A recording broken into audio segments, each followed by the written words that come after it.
So today we start our series on parables, the stories Jesus told to get across his message, his ideas, his thoughts, even his theology, largely to people who weren't used to thinking about these things. This week we heard about the parable of the sower, a well-known story about seeds, ground, growing, all things that people of the time could relate to. All of the parables about the kingdom of heaven include things and characters that people could easily identify with, that would fix the complex ideas in people's minds. Good old learning points. And it seems to me that Jesus was a true genius at the teachable moment. He had a story for pretty much every occasion. But what about the kingdom of heaven? Is it a seed? Is it several seeds? Is it yeast? Questions, questions, questions. I even read something about the 3 different heavens that are mentioned in the Bible. 3 heavens. Sounds odd, but actually it makes sense. Heaven number 1, referred to as the heavens, meaning the sky, the atmosphere, as in the birds flying across the expanse of the heavens. Nice poetic license. Heaven 2, again referred to as the heavens, meaning space, the universe, as in the stars of the heavens and their constellations. Again, very poetic. And then there's heaven number 3, which I kind of guess is the one we're here to talk about. And this is the one that was called the heaven, being the place where God resides, with Jesus and angels all around. The spiritual place we are told we should aspire to. Sometimes referred to as the reward for a good life, for being a good person. So a sort of carrot, I guess, to push us to be better. Now, heaven as a carrot seems positive, I guess. But also, it seems to be a lot of pressure to put on people. If you're not good enough, do you get in? But then I thought, does it really matter? And this is the way my mind works. So you're going to get a nice little tour of my jumbled thoughts on this subject, which will hopefully come to some kind of conclusion. Does what heaven looks like matter at all? I know it does matter a lot to some people. It really does. Their version of heaven is a huge thing in their life. Heaven is central to the aspirations of many Christians. The reward for being a good person, being a good little follower of Jesus, doing what the church tells them. But for me,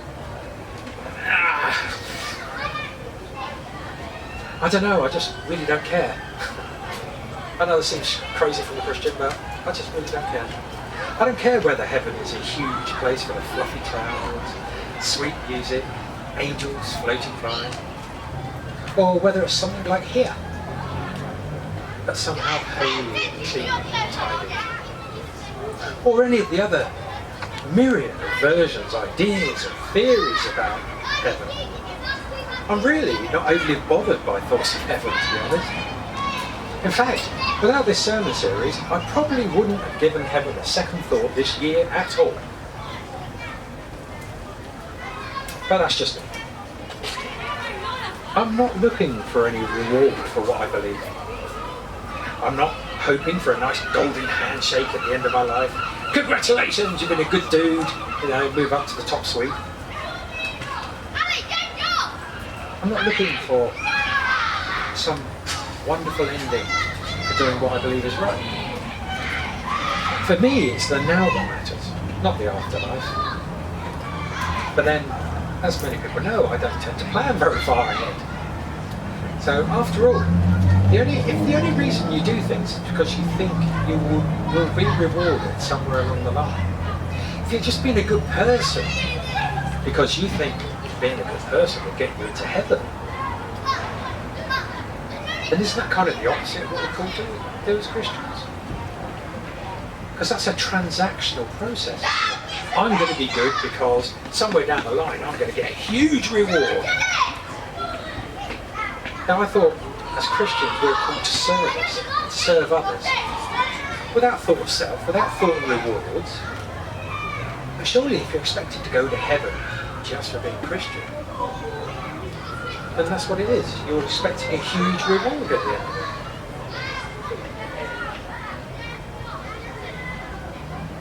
And to me, that just doesn't seem right. Expecting a great reward for just being a decent person. I think that being a true human being, being a decent person, helping others or just being there for them, is what being a Christian is supposed to be about. Christ travelled around. He talked to people. All sorts of people. People he shouldn't have talked to. People that others frowned on him for talking to. He went around helping people, healing people, educating with stories and teaching by example. That is the sort of person I want to be. The sort of human being that I try to. And that is enough for me. I do it because it's kind of what's inside of me. It's part of who I am. And it feels right. It feels natural. Pretty much as natural as breathing, really. I follow Christ because he was, to me, the perfect model of what being human is all about. He was the perfect example of how to live a full and fulfilled life. Of giving selflessly to others, of living the true life he was given. To me, that is something to aspire to live a life that's so full, a life of worth, of merit, of import and impact. And Christ certainly did that. Thousands of years later, it's still reverberating around the world. Now, I don't expect my life to match his. Oh no. I don't expect to be that famous or have a book that, pretty much sells out every year. But if I can make even a fraction of the difference he would, I will count it a life very well lived. But how to do that? Seems simple to me, really. Just be a Christian. Sorted. But why is that so difficult for people? Why is it actually so difficult for Christians just to follow Christ's teachings and ideals? To just do what Christ said and what Christ did? After all, by calling ourselves Christians, isn't that what we're saying we're going to do? We're going to follow Christ? Or try to be more like Christ? So, that's what I try to do anyway. I try to follow Christ, try to be more like him. But with all that, I guess you're probably sitting there wondering, but what does he think of heaven? Because this is Kingdom of Heaven. And I guess since you've joined me in a sort of the ramblings of my distracted mind at the moment, I owe you an answer. After all, you sat through my musings. So here it is, my theory on heaven. And I will add here, this is just my theory, there's no one else's, it's just what I personally think at the moment. And this may change in future with knowledge that comes to us. But I believe we all start out as part of something greater, something huge. Some people call it the universe, some call it spirit. I personally call it God. Each of us contains a bit of that spark, a bit of that light. And as such, I believe when we die, we return to that source. We return to become a part of that whole. Many songs have sung about returning to our home or where our souls belong. One of my favourite songs actually says that exact line. So my theory is as good as anyone else's, I guess. I like the idea of returning to be a part of God. Not, as most people see it, not as being a servant in God's kingdom, but being subservient to God. As a part of the divine, an integral part of God, linked to everything and everyone. Can you imagine that? Actually being linked to everything in creation. So maybe it's more wishful thinking than a theory, but... And the Bible mentions the kingdom of God. or kingdom of heaven. But then I keep coming back to, well, you know, in those days, most people's idea of the most powerful being they can think of is a king. So surely God has to be a king. But to me, God is way beyond titles, way beyond descriptions, way beyond our understanding. Even now in the so-called modern scientific age, things just keep coming up. People say, this proves God doesn't exist. A few weeks later, it proves God does. Things change on a daily basis.